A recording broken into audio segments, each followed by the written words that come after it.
Tancredo, I understand when you were in the state legislature here in Colorado, you did a lot to help with budget issues. Can you Sure. tell us about that? I spent 3 terms in the Colorado legislature. The last one was on the Joint Budget Committee. And here in Colorado, that is a very powerful committee.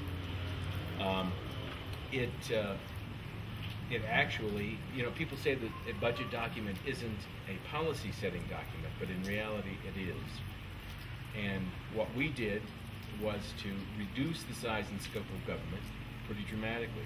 During that time, by the way, I belonged to a group of other legislators that were committed to reducing government, the size and scope of government, so much so that then Governor Lamb would go around saying, these guys are crazy.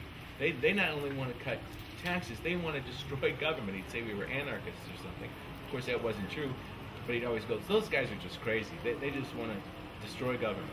Well, he said, and that got picked up by the press, and so from that point on, this group was called the House Crazies. But I loved it. It was a badge of honor for all of us because it meant that we were fighting as hard as we could to do just that, not destroy government, but reduce the size and scope. And we did. We eliminated the sales tax on food, completely eliminated a tax here in Colorado. Hardly ever happened. We did it. We eliminated the sales tax on utilities.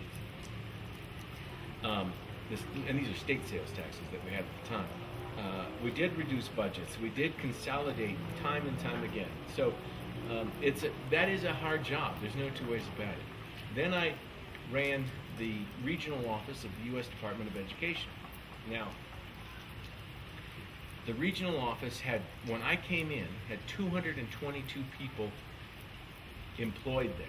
I got to be careful because sometimes you want to say working there, but some of them worked, but 223 were employed. And it took us a long time. Our task was to try to reduce it. Well, most of my colleagues, most of the people that they served in the same capacity I did. There are 9 other regions in the United States. I was one of 10 regional directors. And I was the only one that actually took my job seriously, and that was to implode, to reduce. They all thought, great, I'm now in charge of something, we're going to start getting bigger. There were 222 people there.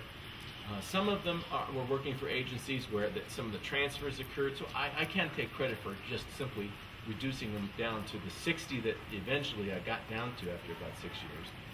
But even on my own staff, when I came in, I had a staff of 22 people, personal staff of 22 people.